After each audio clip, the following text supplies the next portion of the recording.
सच्चिदानन्दरूपाय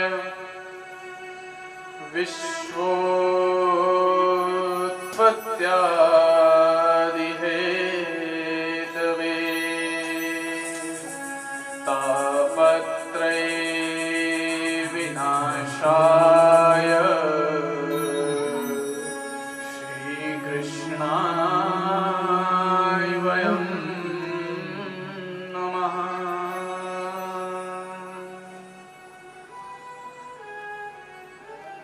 अर्थात भगवान का स्वरूप कैसा है, भगवान कैसे स्वरूप में है?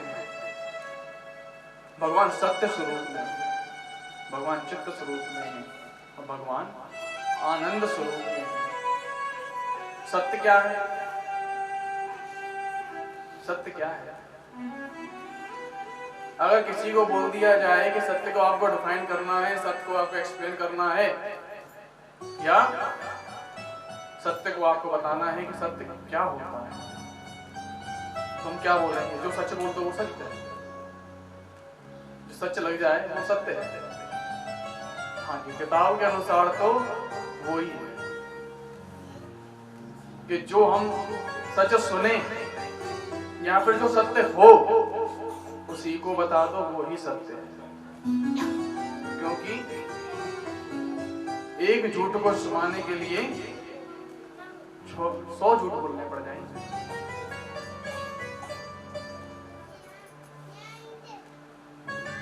पर आज कलयुग का हिसाब किताब क्या है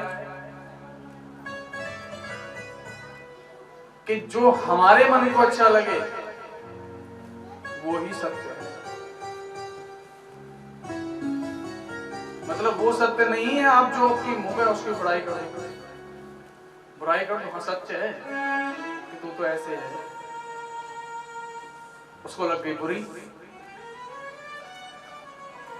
क्या सच हुआ? कलयुग के अनुसार क्या सच हुआ? उसके मुंह पे उसकी बुराई करो, वो ही सच है। उसको बुराई सुननी है अपनी, उसको आपका सच नहीं सुनना। परंतु हमारे भगवान क्या है? वो सच है। संसार में सारी चीज वो सारी झूठ है, रिश्ते नाते सब झूठ है। किसको गहन रिश्ता मानेंगे हम? जो हमारे साथ में खड़ा रहे, जो हमारी पीठ पे हमेशा लद के चले, हमारे सिर पे जिसका हमेशा हाथ रहे। कहते हैं ना, मेरे सिर पे रख गिरधारी अपने ये दोनों हाथ। तो गिरधारी से क्यों बोला, अपने रिश्तेदार से क्यों नहीं बोला तुमने? जीवन भर तो रिश्तेदार रिश्तेदार, अब गिरधारी याद आ गया सर पे हाथ रखने के लिए। पता है मुसीबत में तो वो ही काम आएगा और कोई काम नहीं आने बैठा, कोई काम नहीं आएगा। अकाट का सत्य पता है क्या है? सबसे बढ़िया सच क्या है? वो अच्छा आदमी था। ये सुनने के लिए हमें क्या करना पड़ेगा? मरना पड़ेगा। कितना भी बड़े बेकार से बेकार आदमी क्यों ना हो, मरने के बाद उसके आस पड़ोसी या रिश्तेदार क्या बोलेंगे? कुछ भी सही, आदमी बड़ा अच्छा था, कुछ भी सही, किसी का कुछ बुरा नहीं किया, भले को बुरा करता हो, परंतु वो मर गया तो क्या कह रहे हैं? आदमी बड़ा अच्छा है। इसी तरीके से भगवान चित्त स्वरूप है, भगवान जो है सत्य स्वरूप है, कि हमारे साथ में है। भगवान को हमेशा अपनी पीठ पे लाद के चलो। एहसास करो कि हमारे गिरधारी हमारे पीठ में बैठे हैं, हमारे कृष्ण कन्हैया मोर मुकुट वाले हमारे पीठ में बैठे हैं, हमेशा साथ देंगे। जहां भी मुसीबत आएगी वो पकड़ के निकाल देंगे। ये नहीं है कि भगवान के पास है तो मुसीबत नहीं आएगी, मुसीबत आएंगी। छोटी होकर निकल जाएगी। घबरा जाते हैं कि भगवान के भक्तों पे बहुत बड़े विपदाएं आती, कष्ट ज्यादा आते हैं। कोई पूछ बैठता, महाराज भगवान के भक्तों पे कष्ट बहुत आते हैं, ऐसा क्या कारण है? ऐसा क्या कारण है? भगवान के भक्तों पे कष्ट क्यों आते हैं? जो दुरात्मा होती है उन पे कष्ट क्यों नहीं आते? कि जो अच्छा रोल जो होता है ना, डिफिकल्ट रोल, भयंकर रोल जिसको कहते हैं, वो भगवान ना डायरेक्टर है, वो सबसे बेस्ट एक्टर को देता है। हर कोई किसी को भी दे देंगे तो वो रोने लग जाएगा कि क्या दे देंगे, मर गया हाय। पर जो भगवान का भक्त होगा ना, भगवान के भजन में लगा तकलीफ आएंगी, हरि नाम का चिंतन फिर भी करता रहेगा कि भगवान ही है, भगवान ने दिया है तो भगवान ही पार लगाएंगे। वो कहते हैं ना, सुख में सुमिरन सब करें, दुख में करे न को, जो दुख में सुमिरन करे तो दुख काहे को, जो दुख में सुमिरन करे तो दुख काहे को। परंतु नहीं, सुख में तो हम भूल जाते हैं कि नहीं, सुख में कौन सा भगवान, कहाँ का भगवान, किसका भगवान। दुख में हे प्रभु तुम ही हो, बस तुम ही हमारे हो, तुम ही तारणहार हो बस। वो कहते हैं अपना बिजनेस अगर सेट करना हो, नया कारोबार खोला है, बहुत कंपटीशन है, नया कारोबार खोला हो तो भगवान को अपना पार्टनर बना लो। पार्टनरशिप आपके ऊपर है, 5% 10% शुरू में निकाल सकते हो। क्योंकि शुरू में कैसे हम डिसाइड करते हैं 5% और 10%, क्योंकि कमाई नहीं है, तो शुरू में कर सकते हो। कमाई कम है ना, कम निकलेगा। जब ज्यादा कमाई होगी ना तो ज्यादा 5% निकालना पड़ेगा, उसमें दुख होगी कि नहीं। तो इसी तरीके से भगवान क्या है, सत्य स्वरूप है, और भगवान चित्त स्वरूप है, यानी कि रोशनी, उजाला। भगवान हमारे हृदय में बैठ करके उजाला, अंधकार को दूर करके वो उजाला प्रकाश डालते हैं, जिससे कि हमें सत्य नजर आता है और सत्य जानने की हमें लालसा होती है। और भगवान आनंद स्वरूप है। और तो आनंद का तो बड़ा ही सस्ता कर दिया आनंद को। किसी ने पिज्जा खाया या बर्गर खाया, कह दिया भैया आनंद आ गया, भैया बड़ा सस्ता आनंद हो गया तेरा, को मजा आ सकता है तेरे को, पर आनंद कैसे तेरे को आ गया? क्योंकि हम वहां घूमने गए, बड़ा आनंद आ गया, घूमने गए, उस समय आनंद आया ना, वो कहाँ गया वो आनंद? आनंद तो वो है जो 24 घंटे लगा रहे या पूरी आजीवन लगा रहे, उसको कहेंगे हम आनंद। पूरे जीवन कौन रह सकता है? पूरे जीवन तो हरि नाम ही रह सकता है, निर्धारी का आनंद रह सकता है। ऐसे एक संत थे, बड़े भोले भाव से रहते थे, कोई मतलब नहीं किसी से, कहाँ जाना है क्या करना कुछ नहीं, जो मिल गया वो खा लिया, जो पहनने को मिल गया वो पहन लिया।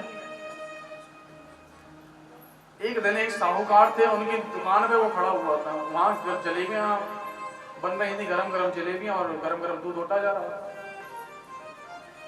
इतना सब कुछ हो रहा था। वो दूर से देख रहे थे कि साहूकार देगा तो है नहीं, वो मेरी जेब में रुपया नहीं, बिना रुपए के मेरे को ये देगा नहीं। काफी देर वो खड़ा रहा, देखता रहा, निगाह बांधता रहा। जैसे वो जाने को हुआ, साहूकार ने कहा, हे महाराज रुको, हे संत जी रुको। उसको एक दोने में जलेबी दी और एक गिलास के अंदर दूध दिया, उसको आशीर्वाद दे के गई, तेरे भंडार हमेशा भरे रहें। उसने वो जलेबी जल्दी से खाई और दूध जल्दी से पिया, उसकी आत्मा तृप्त हो गई। जो भूखा था उसको क्या चाहिए? रोटी। कोई भूखा हो तो उससे पूछे 2 और 2, वो क्या जवाब देगा? 2 और 2 4 रोटी। वो 2 और 4 नहीं बोलेगा, वो 2 और 2 4 रोटी बोलेगा। इसी तरीके से वो थे, उन्होंने खाया, आगे चलते चले गए, बड़े मस्ती में झूमते हुए चले गए। और सामने से ही युवा दंपत्ति आ रहे थे, नई नई शादी हुई थी। और जो उसमें से स्त्री थी उसने बढ़िया साड़ी पहन रखी थी, अच्छी वाली साड़ी पहन रखी थी, खूब महंगी वाली। बरसात हो चुकी थी, एक गड्ढे में जाके और संत जी का पैर गड़ जाता है और वो कीचड़ जाके साड़ी पड़ी, साड़ी पे जब उड़ी है उस लड़के को बड़ा क्रोध आ गया। तो पागल है, ऐसा छोटा चल रहा है, बच्चा है तू, चलो चल के भाग रहा है तू।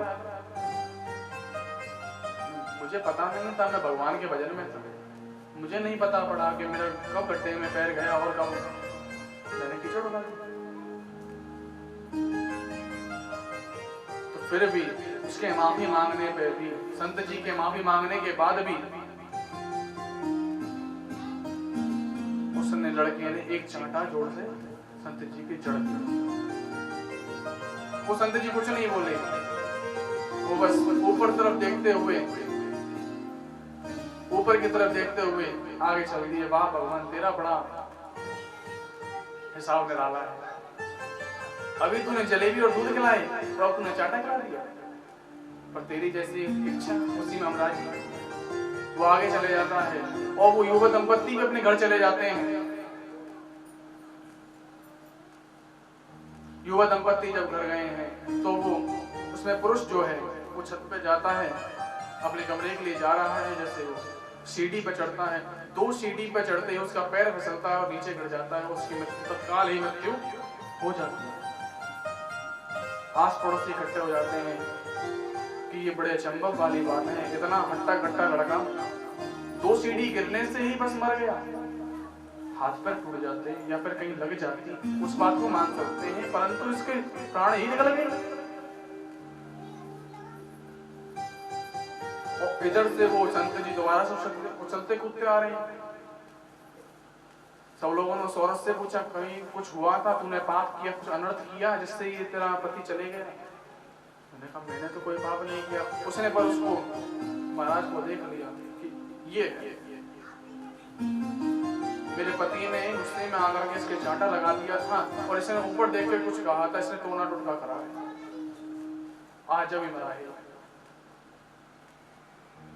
इतना कहने के बाद में उसको सब संत को पकड़ लेते हैं कि तूने ऐसा किया। तो स्त्री से पूछता है कि हे देवी, क्या मैंने तुमसे कुछ कहा था या मैंने तेरे पति से कुछ कहा था? उसने कहा नहीं, ना अपने मीर से कुछ कहा, ना मेरे पति से कुछ कहा। तो आप कैसे कह सकती हैं कि मैंने इसके ऊपर कुछ किया? अगर मैं इससे कुछ कहता या मैं श्राप देता तो आप कह सकती हैं, आज आपने कैसे कह दिया? उन्होंने कहा तो ऐसा कैसे हुआ कि 2 सीढ़ी से गिरने के बाद इससे मृत्यु हो गई? उसने एक साधारण सी बात बताई कि बात साधारण सी है।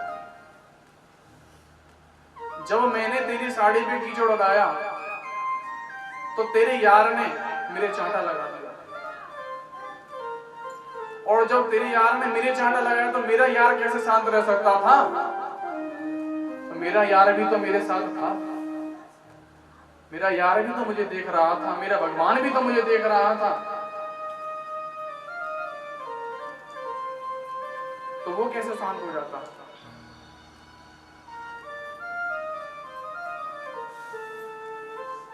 इसी तरीके से वो दोबारा से संत महाराज जो है इतना बोल के सब बोलते हैं, सब लोग हके बके सब रह जाते हैं, वहां उसको देखने लग जाते हैं, सब नमन करने लग जाते हैं कि हे भगवान, प्रभु की लीला अपरंपार है, जिसके आगे कोई भी शक्ति